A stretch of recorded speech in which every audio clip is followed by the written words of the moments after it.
Hello twelfth student बेटा, कोलरास law का second application आप लोग काउंट कर रहे हैं। 3 एप्लीकेशन में काउंट कराऊंगा। पहला मैंने काउंट कराया कल, क्या बेटा, molar conductivity of any weak electrolyte eight infinite dilution. तो बेटा हम लोग 3 स्ट्रांग इलेक्ट्रोलाइट का यूज करके वीक के 2 आयन 3 स्ट्रांग इलेक्ट्रोलाइट से लेकर आएंगे बेटा मैथमेटिकल इक्वेशन से, और एनी वन वीक इलेक्ट्रोलाइट का molar conductivity at infinite dilution count कर लेंगे। ओके गाइस, लेकिन जो हम स्ट्रांग इलेक्ट्रोलाइट लेंगे बेटा, उसके लिए हमको डाइल्यूशन को इनफाइनाइट करने की जरूरत नहीं है। किसी भी डाइल्यूशन पे आप मोलर कंडक्टिविटी काउंट कर सकते हो, किसी भी डाइल्यूशन पे, बस इंटरआयनिक अट्रैक्शन को नेग्लिजिबल मानना है। 50 बार इस बात को बोला हूं मैंने, उम्मीद है आपको समझ में आया होगा।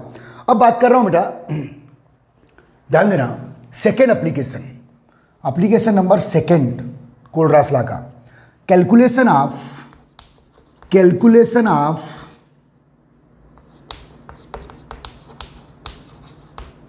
Degree of dissociation, calculation of degree of dissociation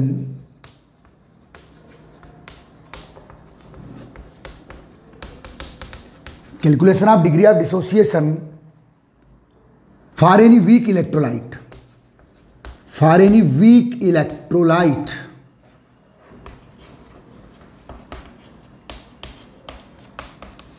देखिए बेटा, आपको पता है 11th में पढ़े हो, अभी मैंने इस चैप्टर के स्टार्टिंग में भी इस बात को किया था कि बेटा स्ट्रॉन्ग इलेक्ट्रोलाइट के लिए, चाहे स्ट्रॉन्ग इलेक्ट्रोलाइट का 1 ml में डिजॉल्व करो या 10 ml में डिजॉल्व किया, 100 ml में डिजॉल्व करो, स्ट्रॉन्ग इलेक्ट्रोलाइट के लिए अल्फा का वैल्यू ऑलवेज 1 होता है। अल्फा क्या है बेटा? Degree of dissociation. लेकिन बेटा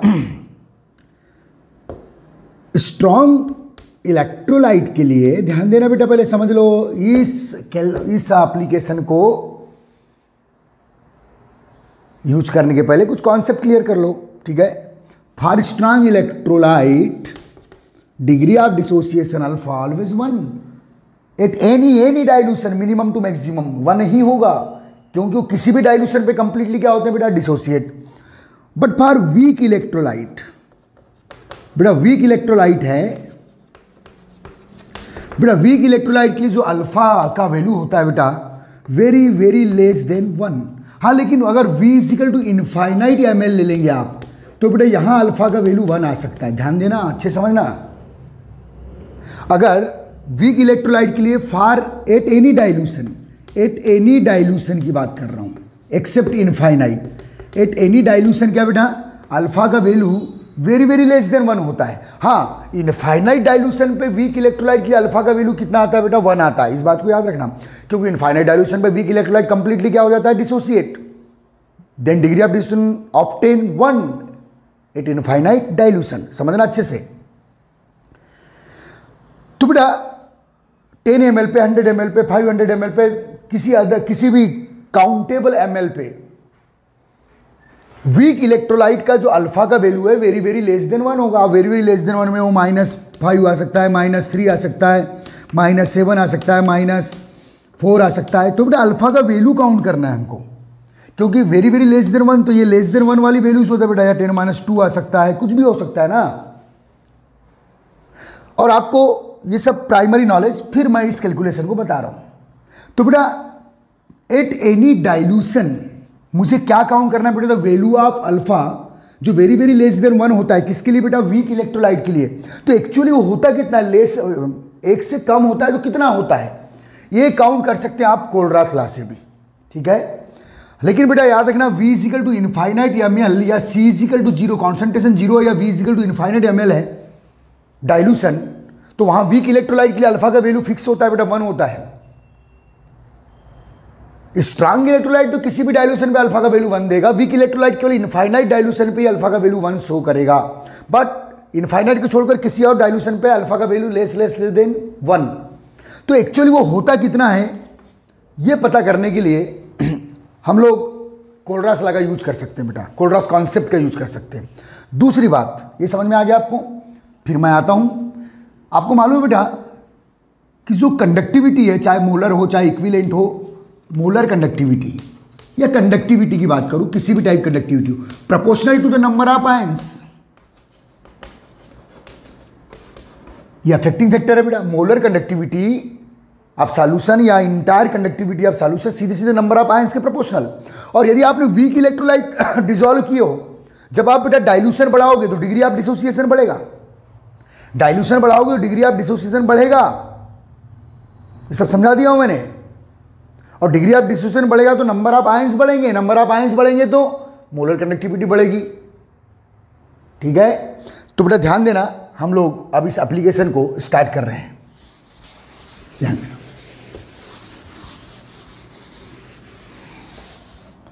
समझना।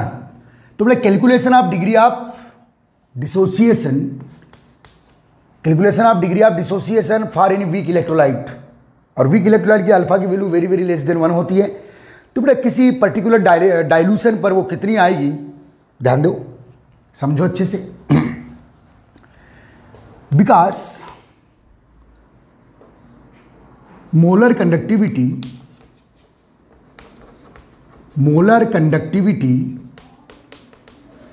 proportional to the number of ions, to the number of ions, to the number of ions। ठीक है बेटा, proportional to the number of ions, समझ में आ रहा है।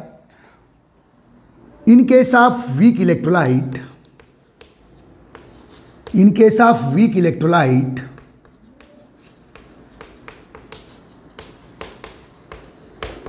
when dilution increases,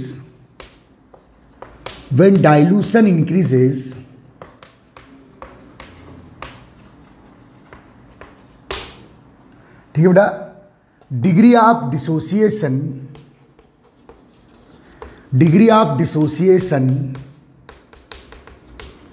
increases respectively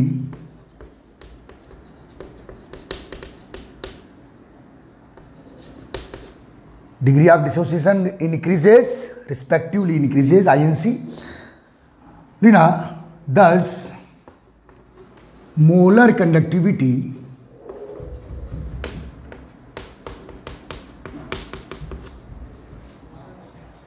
increase। तो ये बेटा पता है आपको,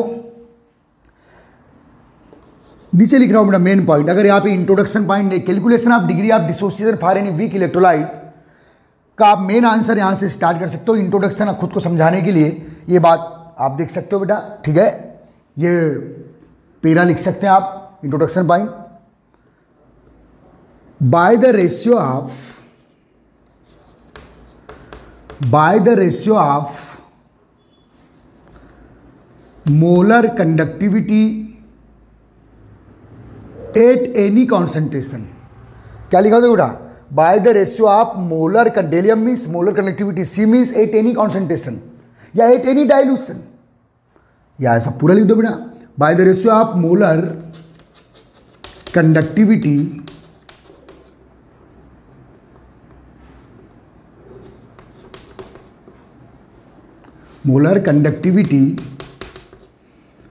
एट एनी कॉन्सेंट्रेशन की जगह एट एनी डाइल्यूशन शब्द भी आप डाल सकते हो। इनफाइनाइट डाइल्यूशन नहीं लेना है आप। By the ratio of, through the ratio, by the ratio of molar conductivity at any concentration या डाइल्यूशन। ठीक है बेटा, एंड मोलर कंडक्टिविटी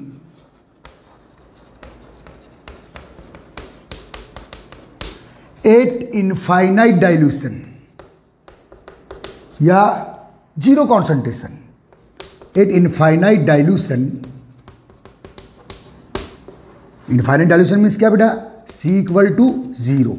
ठीक है, by the ratio of molar conductivity at any dilution and molar conductivity at infinite dilution, degree of dissociation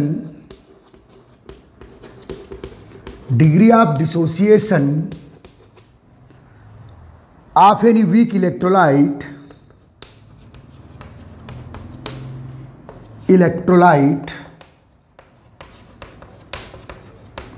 count bye given equation.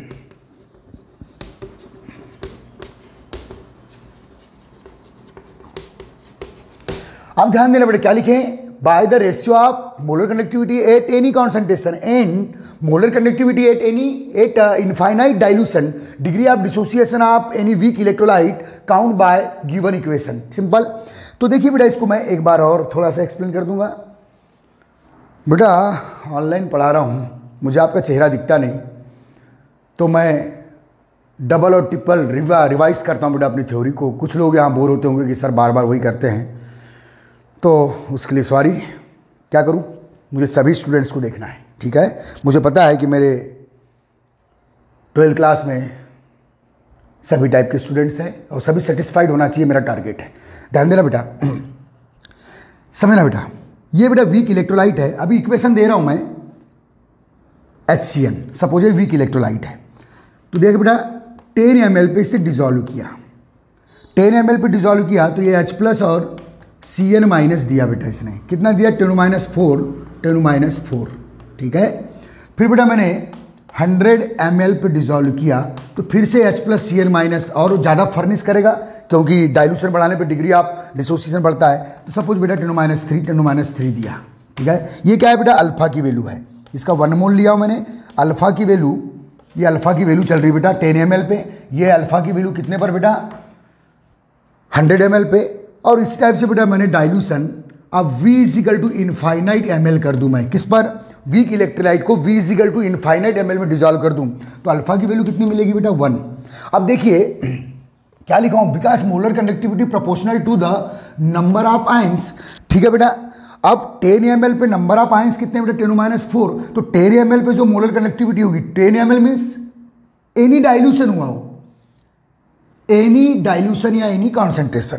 10 ml पे बेटा alpha की value 10⁻4 है, तो नंबर ऑफ आयंस 10⁻4 है 10 ml पे। तो 10 ml पे मोलर कंडक्टिविटी 10⁻4 के प्रोपोर्शनल होगी। 100 ml पे अल्फा की वैल्यू या नंबर ऑफ आयंस 10⁻3 है, तो 100 ml पे जो मोलर कंडक्टिविटी होगी, ठीक है, वो 10⁻3 आयंस के प्रोपोर्शनल होगी, ठीक है बेटा। लेकिन इनफाइनाइट ml पे अल्फा की वैल्यू क्या मिलेगी? 1। तो देखिए ये बेटा अल्फा की वैल्यू है। अब मैं बात करूंगा मोलर कंडक्टिविटी, डेलियम C means molar conductivity at any concentration, सीधे प्रोपोर्शनल टू नंबर ऑफ, 10⁻4 के प्रोपोर्शनल होगी या 10⁻3 के प्रोपोर्शनल होगी। क्या बेटा? डेलियम सी क्या है? Molar conductivity at any concentration या एट एनी डाइल्यूशन, सीधे इसके प्रोपोर्शनल होगी। तो ध्यान देना, number of ions, degree, dilution बढ़ाओगे डिग्री ऑफ डिसोसिएशन बढ़ेगा, डाइल्यूशन बढ़ाओगे डिग्री ऑफ डिसोसिएशन बढ़ेगा, डिग्री ऑफ डिसोसिएशन बढ़ेगा, नंबर ऑफ आयंस बढ़ेंगे, नंबर ऑफ आयंस बढ़ेंगे, मोलर कंडक्टिविटी बढ़ेगी। अब यहां देखिए इनफाइनाइट ml पे अल्फा की वैल्यू 1 है, तो बेटा मोलर कंडक्टिविटी यहाँ फुल फ्लेश में होगी, पूरे पावर के साथ होगी। डेलियम इनफाइनाइट इजिकल टू सीधे 1 है, प्रोपोर्शनल टू 1 ही आएगा यहाँ। तो सिंपल है, हम लोग रेशियो से निकाल सकते हैं। आप कैसे निकालेंगे देखो, अब देखिए बेटा 10 ml पे अल्फा की वैल्यू 10⁻4 है, 100 ml पे अल्फा की वैल्यू 10⁻3 और मोलर कंडक्टिविटी भी 10⁻3 है। तो हम लोग सीधे सीधे फार्मूला लगा रहे हैं। अब ये मेन डेफिनेशन पढ़ लो, by the ratio of molar conductivity at any dilution या concentration and molar conductivity at infinite dilution, degree of dissociation of any weak electrolyte, count by given equation. तो कौन सा इक्वेशन होगा देखो, तो अल्फा इज इक्वल टू क्या बेटा? Molar conductivity at any concentration या at any dilution upon molar conductivity at infinite dilution. अगर बेटा आप देखो कैसे अल्फा की वैल्यू, अभी जो एग्जांपल समझाया, अब बेटा 10 ml पे मान लो 10 ml पे, 10 ml means at any concentration है एट एनी डाइल्यूशन। 10 ml पे जो मोलर कंडक्टिविटी है बेटा वो सीधे सीधे नंबर ऑफ आयंस के प्रोपोर्शनल है। 10 ml पे कितने नंबर ऑफ आयंस मैंने अभी फर्निश किया था? 10⁻4, अभी जस्ट एग्जाम्पल समझाया था। और बेटा ध्यान देना, molar conductivity at infinite dilution पे अल्फा की वैल्यू कितनी है बेटा? 1। तो मोलर कंडक्टिविटी 1 के प्रोपोर्शनल होगी। तो देखिए मोलर कंडक्टिविटी इनफाइनाइट डाइल्यूशन कितनी बेटा? 1। और molar conductivity at any concentration या एट एनी डाइल्यूशन कितना? 10⁻4। तो अल्फा की वैल्यू कितनी आ गई बेटा? 10⁻4, जो वेरी वेरी लेस देन 1 है। कितने ml पे काउंट किया मैंने? 10⁻4 ml पे, जो इसके पहले जस्ट अभी एग्जाम्पल दिया था। तो इस प्रोसेस से, इस प्रोसीजर से आप अल्फा की वैल्यू काउंट कर सकते हैं। तो ध्यान देना बेटा, ये फार्मूला आपका आ गया क्या काउंट करने का, degree of dissociation, this degree of dissociation. चलिए अल्फा, इसे आप कैसे लिखेंगे बेटा, और molar conductivity at any concentration, molar degree of dissociation is equal to molar, तो खैर आपने रेशियो लिख ही लियो, molar conductivity at any concentration and molar conductivity at infinite dilution का रेशियो किसके इक्वल होगा बेटा, अल्फा के इक्वल होगा। चलिए इसे छाप लीजिएगा, स्क्रीनशॉट ले ले बेटा, चल स्क्रीनशॉट ले ले और नोट्स बना ले। इसकी सेकेंड एप्लीकेशन है किसका, कोलरास लॉ का, क्योंकि कोलरास लॉ के according molar conductivity at infinite dilution maximum होगी और molar conductivity at any concentration minimum होगी। तो मोलर कंडक्टिविटी का रेशियो देख लो आप, एट एनी कॉन्सेंट्रेशन और एट एनी डाइल्यूशन, तो अल्फा निकल के आ जाएगा, सिंपल है। चलिए कर लीजिए।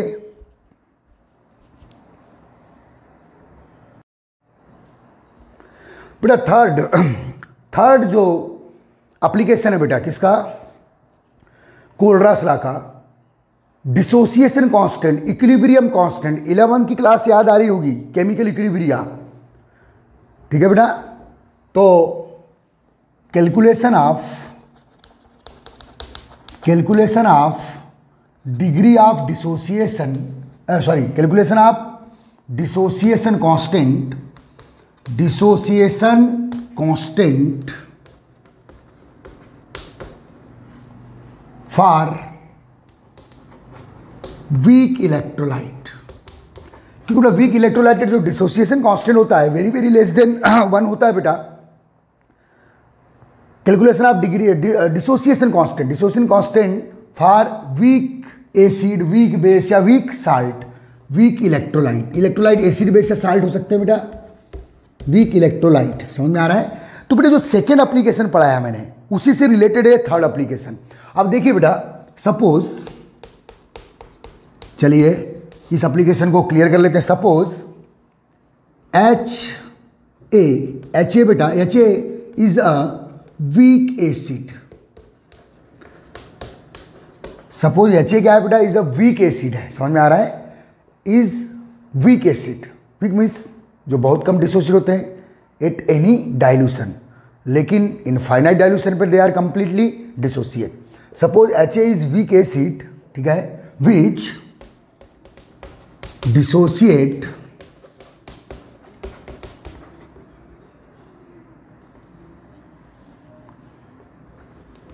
as the following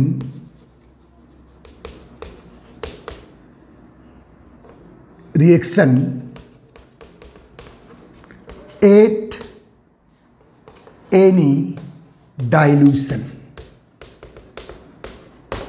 तो बेटा HA एक वीक एसिड है जो किसी डाइल्यूशन पे, बेटा HA एक वीक एसिड है बेटा, ठीक है, जो किसी डाइल्यूशन पे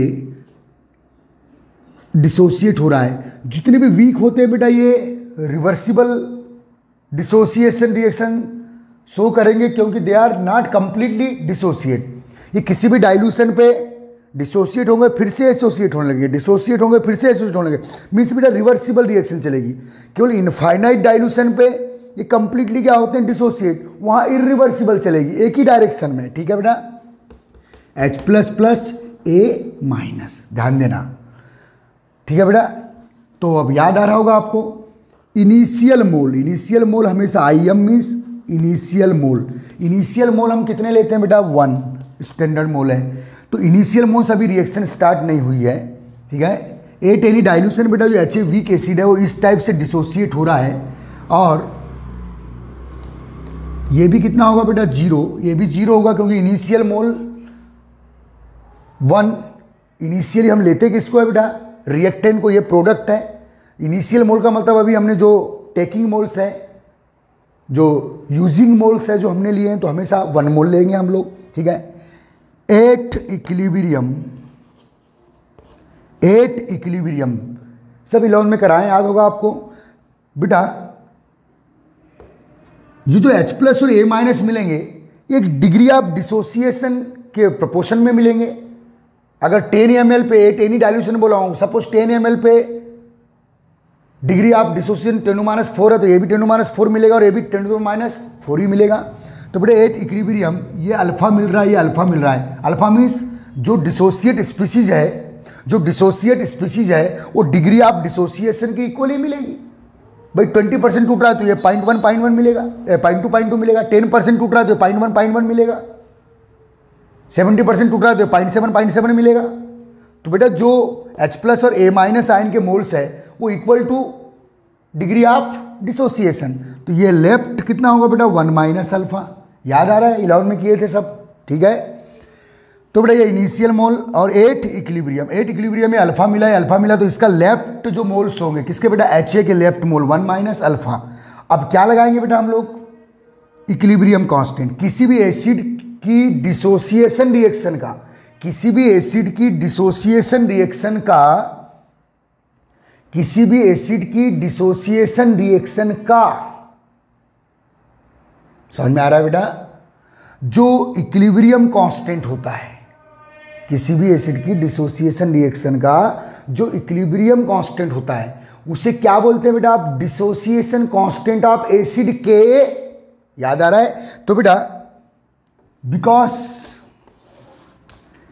के इज इक्वल टू, के क्या है, equilibrium constant of dissociation of acid, इसको के भी बोलते हैं बेटा, ठीक है। के इज इक्वल टू क्या होता है बेटा, active mass of product upon active mass of reactant. Active mass of product कौन है बेटा H+, active mass of reactant A- upon active mass of reactant.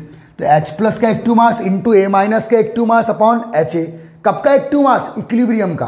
तो ये इक्विलिब्रियम, ये क्या है बेटा, ये इक्विलिब्रियम मोल्स है। इनिशियल मोल 1 0 0, equilibrium moles alpha alpha 1 - alpha. अब क्या काउंट करेंगे बेटा, equilibrium active mass. Equilibrium active mass, active mass को कैसे काउंट करते हैं, नंबर ऑफ मोल्स में जो डाइल्यूशन या वाइल्यूम है उसको डिवाइड कर दो।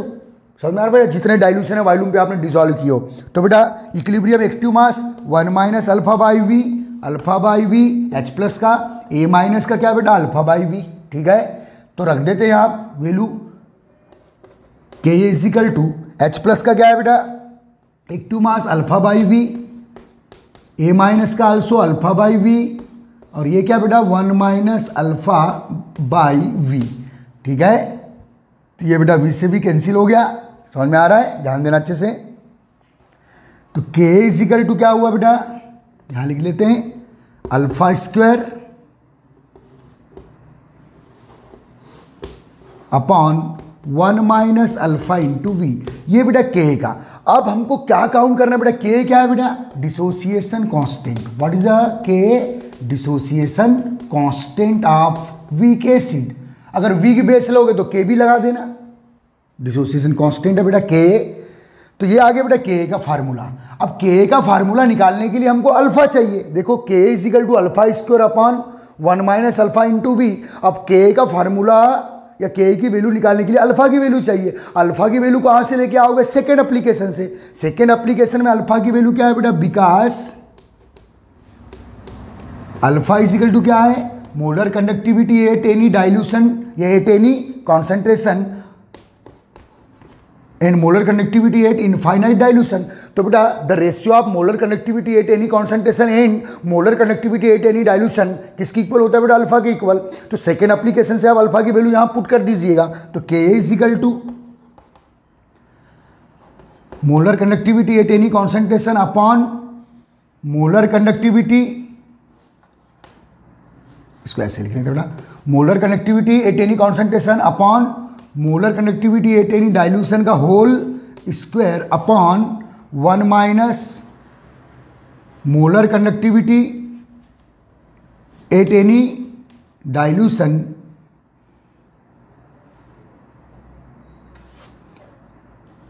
Upon molar conductivity at infinite dilution. तो बेटा सेकेंड एप्लीकेशन से आप अल्फा की वैल्यू ला दो। ये अल्फा की वैल्यू कोलरास लॉ से आई है तो यहाँ ला दिए, तो यहाँ कोलरास लॉ का यूज हो गया। समझ में आ रहा है बेटा, इंटू वी। तो ये आ गया बेटा आपका फार्मूला, क्या काउंट करने का, dissociation constant of week acid. Weak base होगा तो बेटा BOH बेस रहे तो Kb आ जाएगा, ठीक है, ये सब पूरी प्रोसीजर हमने इलॉन में सीखे हैं। ये तो ये देखिए बेटा के निकाल लिया आपने, डिग्री आप dissociation constant for weak electrolyte. Week electrolyte के फॉर्म में मैंने वीक एसिड रखा हूँ, आप चाहो तो वीक बेस रख सकते हो। समझ में आ रहा है बेटा? तो ठीक है, ये 3 एप्लीकेशंस आप अच्छे से बेटा काउंट कर ले। बोर्ड एग्जाम में मोस्टली पहला एप्लीकेशन बहुत ज़्यादा पूछा है, और बेटा पहले एप्लीकेशन से न्यूमेरिकल्स भी आए, तो फर्स्ट एप्लीकेशन से हम न्यूमेरिकल भी कर लेंगे, सेकेंड एप्लीकेशन से न्यूमेरिकल आ सकते हैं, थर्ड एप्लीकेशन से न्यूमेरिकल आ सकते हैं, लेकिन ज़्यादातर फर्स्ट एप्लीकेशन से न्यूमेरिकल रहे हैं। ओके ठीक है बेटा, चलो छाप लो इसे। क्लियर?